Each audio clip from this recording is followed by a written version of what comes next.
અને આપણે જોઈને એવું થાય કે હવે એ આપણા દીકરીઓ આપણા દીકરાઓ ભણવામાં કેટલા બધા આગળ વધતા જાય છે. ખરેખર ગૌરવની વાત છે. પરમાર ગુજરાતમાં ફરી હું આપ સૌને ધન્યવાદ આપું છું કે આ કાર્યક્રમને સફળ બનાવવા, આ ટ્રસ્ટને પીઠ બળ આપવા માટે આપ જે અમને પ્રેરિત કરી રહ્યા છો, માર્ગદર્શન આપી રહ્યા છો, હું ફરીથી આપ સૌનો ખૂબ ખૂબ આભાર. વાલજીભાઈનો શાબ્દિક શ્રી વાલજીભાઈ પરમાર પોતાની નામદસ્ત તબિયત હોવા છતાં પણ દર વર્ષે કાર્યક્રમમાં હાજરી આપે છે અને આ વખતે પણ તેઓ અહીંયા પધાર્યા છે. આ ટ્રસ્ટ તેમનો દિલથી સ્વાગત કરે છે. ડુમરાથી ડુમરાના અને મુંદ્રા હરેશભાઈ સોલંકી પણ અહીંયા પધાર્યા છે. એમને કહું તમે સ્ટેજ ઉપર આવો, સ્થાન ગ્રહણ કરો. ખૂબ જ પ્રતિભાશાળી વ્યક્તિત્વ, એજ્યુકેશન વ્યક્તિત્વ એ પણ અહીંયા પધાર્યા છે. અત્યારે ભરતભાઈ મહેતા આપણે નથી હતા, એમને જવું હતું આજે જણાવ જેથી કરીને થોડુંક વહેલું આપણે આ કાર્યક્રમ ચાલુ કર્યું. એક આછી રૂપરેખા આપવામાં આવી. સંસ્થા શૈક્ષણિક અને આરોગ્યને લગતા જેટલા પણ કાર્યો શક્ય બને કે જે કોઈ કાર્ય કરવાના થતા હોય એના માટે સતત પ્રયત્નશીલ છે.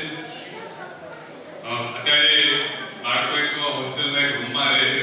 અમને પણ ખબર છે કે જરાક થોડું સંકળાટ પણ થાય છે, એ બદલવાની જરૂર છે. અને તમે જે સગાઈ હોય કે જન્મદિવસ હોય કે કોઈ સારા પ્રસંગ હોય ગુજારીના જે ભેટ રકમ આપો છો એ રકમમાંથી જ આપણે સંચાલન કરી રહ્યા છીએ. આપણે ઘણા વખતથી જ્યારે આપણે વાત કરીએ ત્યારે ઘણી બધું થાય કે ક્યાંક એવી કડી પૂછે છે કે જે વિચારોને જોઈએ અત્યારે બધા વડીલો બેઠા છે અને ભુજ દર્દી સમાચાર મારી ચર્ચા થઈ કે મારે તમારા સમાજમાં ભરવું હોય તો શું કરવું પડે. એમને મને કીધું કે 5 વર્ષ સુધી તમારે ત્યાં રહેવું પડે, 5 વર્ષ પછી અમે તમને તમારો સભ્યપદ આપીએ. ત્યારે મેં એના પાસે એક દલીલ કરી હતી.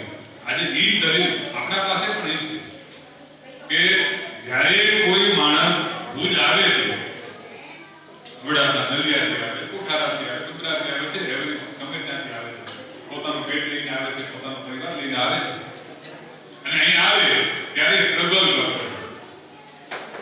એને સપોર્ટની, એને શું કહેવાય ઓથની જરૂર છે. ત્યારે એ સમાજને જો ઓથ મળે તો એ બધું વિકસિત થાય. 5 વર્ષ સુધી તમે એને સપોર્ટ ના આપો, 5 વર્ષે તો એ પગભર થઈ જાય અને ત્યારે તમે એને સપોર્ટ એને એટલા માટે આપો છો કે તમે એ વિચારો કે હવે આમાં આપણે 5 ની સમર્થ. જ્યારે સમાજના માણસની જરૂરત હોય ત્યારે આપણે તો કામ આવે ને એ જ સાચી સમાજ સેવા કહેવાય. 5 વર્ષ સુધી આપણે એમ રહી એના સાથે દલીલ કરી દીધી. આજે મને એમ જ લાગે છે કે જે આપણે વિદ્યાર્થીઓને ભણવા આવે છે, ઘણા લોકો એવા છે કે ધંધો કરવા આવે, નોકરી મળી છે બિચારાને, બહુ નાના ટૂંકા પગારમાં અહીંયા આવ્યા. હવે ભુજમાં આવે, ભુજથી ગડોલીનો છોકરો હોય કે ભુજથી રાપરનો છોકરો હોય, ગમે ત્યાંનો છોકરો, મુંદ્રાનો છોકરો હોય, એ ભુજથી અપડાઉન કરે નાના પગારમાં તો બિચારો કેમ રહેશે. ભુજ એટલા માટે કે સેન્ટર છે અને એનામાં આપણે વિદ્યાર્થીઓ હોય તો માંદો સાજુ હોય ત્યારે કેમોથેરાપી કરાવવા આવે 2 દિવસ રોકાવું પડે. કોઠારાવાળા મંજીભાઈ જે અવસાનમાં મને બરોબર ખાસ છે ખ્યાલ છે કે કેમોથેરાપી માટે જ્યારે ભુજ આવતા ફ્રેન્સીભાઈના ભાઈ મંજીભાઈ, ત્યારે એમને આશરાની ખરેખર તે વખતે જરૂર હતી. આવું આપણે કંઈક વિચારીએ કે જેનાથી આપણા સમાજને ફાયદો થાય. એવા જ આપણે વિચારસરણી સાથે આ કાર્ય કરીએ છીએ. મિત્રો એના માટે પણ બનતા બધા પ્રયત્નો આપણે રમેશભાઈ ટીમ છે એ કરી રહી છે. કેટલીક વાત એવી છે કે અત્યારે ખુલ્લી ન કરાય પણ સરકારની રાહે પણ અમે કરી રહ્યા છીએ.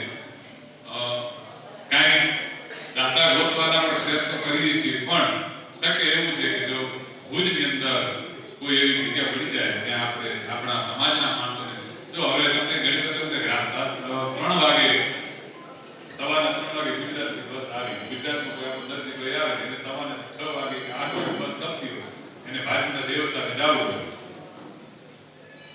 તો એને રોકાવું કેમ? બસ સ્ટેશન પર પડેલો ટૂંકી વાળી. એ રીતે આપણે વિચારીએ કે એ હેતુ સાથે આપણે કાર્ય આગળ વધારીએ અને એના માટે આપણે સતત પ્રયત્નશીલ છીએ અને એ કામ માટે સંસ્થા કાર્ય અપેક્ષા રાખીએ છીએ કે આપ સૌ વ્યક્તિગત નહીં પરંતુ સમાજનું એક કાર્યની ઝુંબેશ તરીકે ઉપાડી લેશો તો આપને આ કાર્ય 100% પૂરું કરી લેશું. અત્યારે સન્માનનું જ્યારે દોર ચાલુ છે ત્યારે અંકિતભાઈ કિરીટભાઈ પરમાર જે ગુજરાતની એમની બદલી થઈ છે જિલ્લા કલેક્ટર ઓફિસમાં તેઓ સિનિયર ક્લાર્ક છે. કલેક્ટર ઓફિસમાં જ્યારે આપણને કામ પડે ત્યારે આ માણસ આપણને ઘણો ઉપયોગી છે અને અત્યારે બેઠેલા હોય એમને ઘણાને ખબર જ હોય કે કલેક્ટર કેરે મારું તો સન્માન આપણે એમને સાલ દ્વારા કરશું એટલા માટે જેને ખબર પડે કે ભાઈ આ માણસ છે આપણે કલેક્ટર ઓફિસમાં છે ત્યારે જગતભાઈ મેળવે તો આપણે એમને આપણે મેળવી શકીએ. તો અંકિતભાઈ કિરીટભાઈ પરમારનું સન્માન કરવા માટે અમારા યુવા માધાપરના પ્રમુખ શ્રી રાજુભાઈ ચૌહાણ વિનંતી સ્ટેજ ઉપર સ્થાન ગ્રહણ કરે. દિનેશભાઈ ડાભીને વિનંતી સ્ટેજ ઉપર સ્થાન ગ્રહણ કરે. અંકિતભાઈ કિરીટભાઈ પરમારનું સાલ દ્વારા સન્માન કરશે જયેશભાઈ પોલ. લોકોને એટલા માટે કે આપણે આ વોટ્સએપ ગ્રુપમાં આવું બધી માહિતી આપતા હોઈએ છીએ. આવા વ્યક્તિઓ યુવાન છે આપણે કોઈ પણ કામ હોય જોઈએ ભલે તો થઈ જાય આપણે મૂંઝાઈએ નહીં અને આપણે બધા છે જોરદાર તાળીઓથી વધારે પરિવારના લોકો અહીં આવે અને એ પરિવારના લોકો એમનું સન્માન સ્વીકારે. જયેશભાઈ પરમાર ભૂતપૂર ગણબાપા નટુભાઈ વિનંતી કે એમનું સન્માન લઈ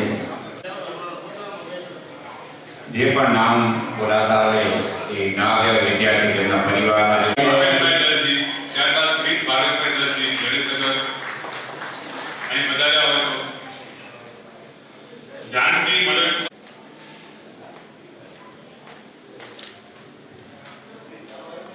ધન્યવાદ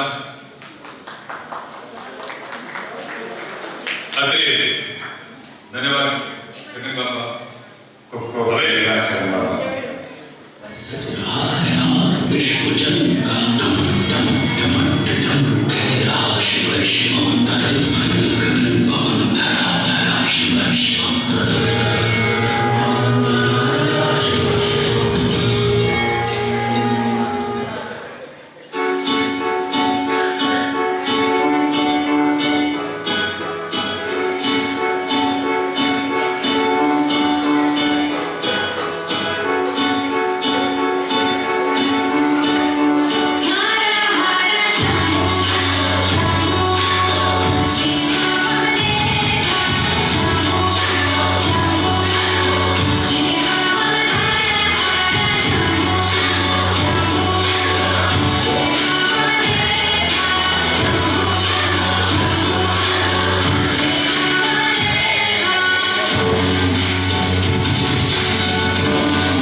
પછી ખુશી હરીશભાઈ ચૌહાણ રાય ખુશી પરમાર હરીશભાઈ પ્રકાશભાઈ મહારાષ્ટ્રથી નાસિકથી મહેશ પ્રકાશભાઈ મોર ભૂમિ કીર્તિ રાય મોર ભૂમિ કીર્તિ કુમાર રિયા વિનોદભાઈ સોલંકી રિયા વિનોદભાઈ સોલંકી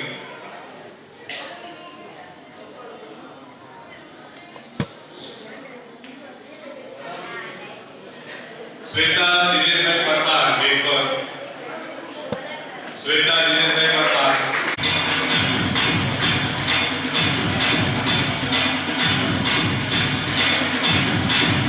આપણે સન્માનના તબક્કે વચ્ચે એક સરસ મજાનું ભક્તિ ગીત સાંસ્કૃતિક કાર્યક્રમમાં માણશું ગોહિલ શિવાની પરમાર હવ્યા